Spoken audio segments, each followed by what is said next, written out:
23 सालों में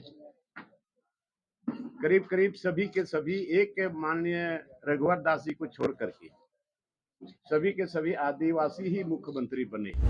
तो ये 23 सालों में भी इस राज्य का जो अधिसूचित क्षेत्र है न वहां के लोगों को अधिकार मिला, न वहां के लोगों के लिए जमीन बचा। और ये सरकार को शर्म होनी चाहिए कि आज तक एक आदिवासी जो आप पर विश्वास जताया था कि आप यहाँ पर अधिसूचित क्षेत्र को भी आपने पहचानने का काम नहीं किया, और अधिसूचित क्षेत्र में जो एक्ट है उसको लागू करने का भी काम की सरकार ने भी नहीं। अब बताइए, यही है मनसुख माननीय मुख्यमंत्री बोलने वाला कि स्मार्ट विलेज बनाएंगे आदिवासी के जमीन पर। अभी आदिवासी के जमीन पर स्मार्ट सिटी बन रहा है। क्या कौन लोग रहेंगे? यहाँ के लोग रहेंगे? नहीं, कॉर्पोरेट घराने के लोग रहेंगे। तो ये सरकार कॉर्पोरेट के साथ है, इसका मतलब आप गरीब के साथ नहीं है जाते। कैसे यहाँ के लोगों का भलाई होगा? कैसे यहाँ के लोगों का जमीन बचेगा? कैसे यहाँ के लोगों का भाषा बचेगा? कैसे यहाँ के लोगों का संस्कृति बचेगा? कैसे यहाँ सीएनटी एक्ट बचेगा? कैसे यहाँ एसपीटी एक्ट बचेगा? और कैसे यहाँ पर पीपीएस एक्ट लागू होगा? यही है। ये राज्य अलग हुए 23 साल अब गुजरने वाला है। 23 साल, और 23 सालों में करीब करीब सभी के सभी एक माननीय रघुवर दास जी को छोड़ करके सभी के सभी आदिवासी ही मुख्यमंत्री बने, और करीब करीब मंत्री भी आदिवासी ही बने। लेकिन इस राज्य का आज तक क्या दुर्गति है, आज यहाँ के रहने वाले लोगों को समझ में आ रहा है। तो ये 23 साल होने के बाद भी अगर यहाँ के लोगों का अगर जमीन नहीं बची, यहाँ का सीएनटी एक्ट नहीं बचे, यहाँ का एसपीटी एक्ट नहीं बचे, यहाँ पी पैसा एक्ट लागू नहीं हो, यहाँ स्थानीय नीति अभी तक बना नहीं, और यहाँ नियोजन नीति भी नहीं। सीधी सीधी बात है, आज यहाँ के लोगों के लिए राज्य अलग हुआ। और दूसरी बात, ये अधिसूचित क्षेत्र आखिर क्यों बना? अधिसूचित क्षेत्र क्यों बना? वो अंग्रेज के टाइम में, और किसके लिए बना अधिसूचित क्षेत्र? ये समझने वाली बात। तो ये 23 सालों में भी इस राज्य का जो अधिसूचित क्षेत्र है न वहां के लोगों को अधिकार मिला, न वहां के लोगों के लिए जमीन बचा। जमीन तो अभी भी लुटा रहा है, और न डैम के नाम पर, खदान के नाम पर, कोयला खदान के नाम पर, एयरपोर्ट के नाम पर। तो आज तक यहाँ के लोगों को न कंपनी में 50% शेयर रखा गया। आखिर लोगों का जमीन चला गया सदा के लिए। इस देश के लिए लोगों ने जमीन त्याग दिया, खुशी खुशी जमीन दिया, ज्यादा से ज्यादा थोड़ा बहुत कंपनसेशन मिला और नौकरी मिली होगी। बहुत जगह तो नौकरी भी धनबाद में नहीं मिला। तो आखिर उनके वंशज, उसके परिवार अभी कहाँ है, अभी ढूंढने से भी पता नहीं चलेगा। आखिर ये सरकार का काम है सर्वे कराए। आज आदिवासी यहाँ पर विलुप्त हो रहे हैं, आदिवासियों की संख्या कम हो रही है।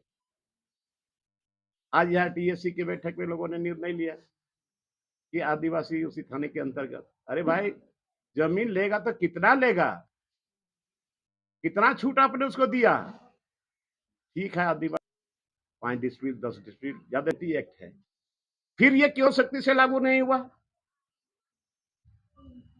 तो आज ये सरकार जो टीएससी में जो निर्णय लिया, एक तरह से हम कहेंगे आईवास है, और इस पर सुधार होना चाहिए कि अगर किया है तो आदिवासी टू आदिवासी में उस तरह के अंतर्गत में 5 डिस्ट्रिक्ट 10 डिस्ट्रिक्ट 15 डिस्ट्रिक्ट से ज्यादा उसको नहीं खरीदना है, और दूसरे जगह, और नहीं तो फिर वही और जगह भी जमीन खरीदना शुरू कर देगा। और ये सरकार को शर्म होनी चाहिए कि आज तक एक आदिवासी जो आप पर विश्वास जताया था कि आप यहाँ पर अधिसूचित क्षेत्र को भी आपने पहचानने का काम नहीं किया, और अधिसूचित क्षेत्र में जो एक्ट है उसको लागू करने का भी काम इस सरकार ने भी नहीं किया। और आज हम इस बात को उठा रहे हैं, सदन के अंदर में भी उठाते हैं, सदन के बाहर भी उठाते हैं, लेकिन कोई असर नहीं हो रहा है। और इसीलिए हमने लोगों को जगाने का काम अब हम शुरू कर दिए हैं, और आने वाले समय में इस सरकार को बहुत बड़ा खामियाजा भुगतना पड़ेगा। दादा, लोगों को जगाने के लिए क्या कुछ आंदोलन का रूपरेखा तैयार किया है? तैयार हो ही रहा है, लोग जग रहे हैं तो आंदोलन तो तैयार होना ही है। जल जंगल जमीन की लड़ाई लड़ने वाला झारखंड मुक्ति मोर्चा माननीय गुरुजी के द्वारा ये राज अलग हुआ भी, और बेस था जल जंगल जमीन की लड़ाई, लेकिन ये तो डाइवर्ट हो गया। अब बताइए, यही है मनसुर माननीय मुख्यमंत्री बोलने वाला कि स्मार्ट विलेज बनाएंगे आदिवासी के जमीन पर। अभी आदिवासी के जमीन पर स्मार्ट सिटी बन रहा है। क्या कौन लोग रहेंगे? यहाँ के लोग रहेंगे? नहीं, कॉर्पोरेट घराने के लोग रहेंगे। तो ये सरकार कॉर्पोरेट के साथ है, इसका मतलब आप गरीब के साथ नहीं है, झारखंडियों के साथ नहीं है। तो इसलिए हम बार बार इस बात को बोलते हैं, और इन्होंने आज तक इसको संज्ञान में नहीं लिया, और अब समय भी नहीं है, समय भी नहीं है। आज तक वैकेंसी नहीं निकाला। मैं बता रहा हूं कि 3.5 लाख से ज्यादा वैकेंसी हर डिपार्टमेंट में पड़ा हुआ है, हर डिपार्टमेंट में वैकेंसी है, लेकिन वैकेंसी क्यों नहीं निकाल रहा? आज यहाँ के छात्र और छात्राओं, यहाँ इन लोगों ने 2-2 दिन तक झारखंड बंद किया, उसका कोई असर नहीं पड़ा। आखिर लोग जनतांत्रिक तरीके से लोग लड़ाई लड़ रहे हैं, लेकिन फिर भी सरकार चुपचाप बैठी हुई है। तो जिस दिन आंदोलन का बड़ा रूप लेगा, अब समय है कहां इसको? अभी आप चिंता है कि टीएससी की बैठक उतना दिन से क्यों नहीं हो रहा था? टीएससी को आज तक एक भी केस टीएससी के द्वारा महामहिम राज्यपाल के पास नहीं गया। आखिर टीएससी को क्यों दरकिनार करके रखा गया था? इतना दिन से क्यों नहीं हो रहा था? क्योंकि राज्यपाल के अधीन से उसको बाहर कर दिया गया। वो तो हम देखिए, ये टीएससी को तो फुटबॉल की तरह बना दिया था ना। तो आखिर टीएससी क्यों टीएससी? तो टीएससी का आज कई सालों से कोई मीटिंगें नहीं हुई। अब क्या अंदर की बात है मैं नहीं बता पा रहा हूं, लेकिन टीएससी को भी एक तरह से ताक में रख दिया गया था। तो इसलिए हम झारखंड बचाओ मोर्चा की तरफ से हम पूरा अभियान हमने छोड़ दिया है, और हर जगह अभी बैठक चल रही है, मीटिंग चल रही है, और हम लोग आने वाले समय में इसके लिए हम लोग निर्णय लेने जा रहे हैं। दादा, आप सरकार में शामिल हैं, सरकार के साथ रहे हैं, आप गुरुजी के साथ भी काम किए हैं, फिर ये आंदोलन करने की जरूरत आपको क्यों पड़ी? क्यों नहीं पड़ेगी? आज गुरुजी अगर हमारे बिल्कुल स्वस्थ रहते तो आज ये मौका हम लोग को नहीं मिलता बोल रहे। आज कुछ बाहरिया लोग, कुछ नहीं, बाहरिया लोग कुछ जो इर्द गिर्द हैं सरकार में, आज उन्हीं लोगों का चलती है। सब लोग जान रहे हैं इस बात को। आज गुरुजी होते उन लोगों का चलते नहीं चलता। और आज हम सरकार में हैं, तो क्या हम सरकार में रह करके यहाँ के जनताओं की आवाज को हम नहीं उठाएं? क्या यहाँ के जल जंगल जमीन की लड़ाई के लड़ने के लिए हम क्या चुपचाप बैठे रहे? ऐसा नहीं होगा। दादा, आप आदिवासी जमीन बचाने की बात कर रहे हैं, लेकिन आपके ही सत्ता पक्ष के एक विधायक पर सरकारी जमीन कब्जा करने का आरोप लगा है। तो जांच हो ना, ये तो सरकार का काम है ना, लॉबिंग का काम नहीं है। जांच हो